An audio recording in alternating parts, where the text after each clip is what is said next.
When ye shall see Jerusalem compassed with armies, then know that the desolation thereof is nigh, and they shall fall by the edge of the sword, and shall be led away captive into many nations.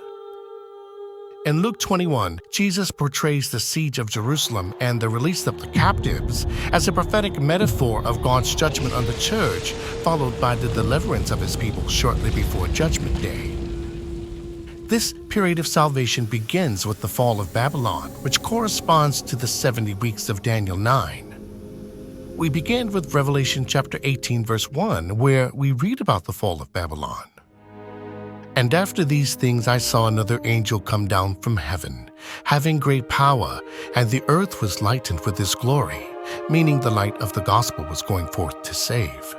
And he cried mightily with a strong voice, saying, Babylon the great is fallen, and is become a habitation of devils, and a hold of every foul spirit, and a cage of every unclean and hateful bird. What does this bird cage symbolize? In the Old Testament, particularly Jeremiah 5, it signifies the house of deceit, where prophets and priests prophesy falsely. Likewise, in Revelation 2, the word cage is rendered as prison, describing Satan's persecution of God's people during tribulation in the church of Smyrna.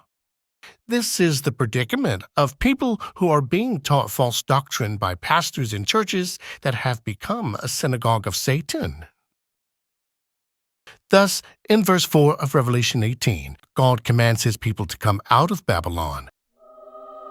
And I heard another voice from heaven saying, Come out of her, my people, that ye be not partakers of her sin, and that ye receive not of her plagues. When we study verses about the fall of Babylon, we find that her judgment centers on the sin of worshiping idols and graven images, that is, humanity's attempt to gain salvation through its own works. This idea is found in Isaiah chapter 21, verse 9. Behold, here come a chariot of men with a couple of horsemen.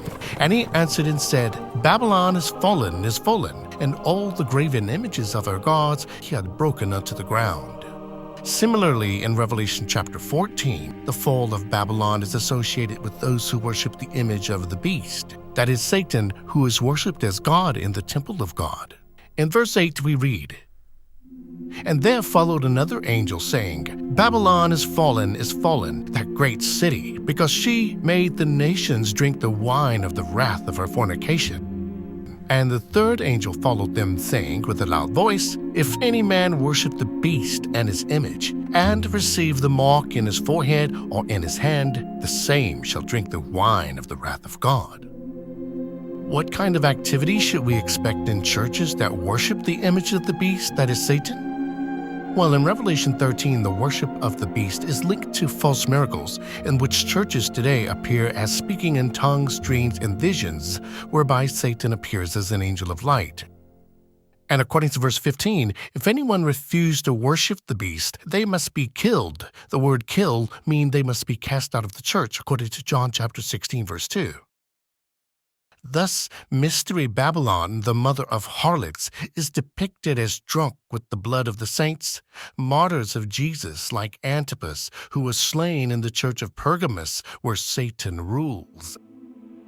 In our next study, we will learn that Babylon fell in 539 BC, when King Cyrus, representing Christ, slew the king of Babylon, representing Satan, to free the captives of Israel, representing those whom God will bring out of the church. In Daniel 9, this act of deliverance is depicted as 70 weeks, symbolizing our reconciliation to Christ at his first coming in 33 AD and anticipating his return at the end of the world in 2028.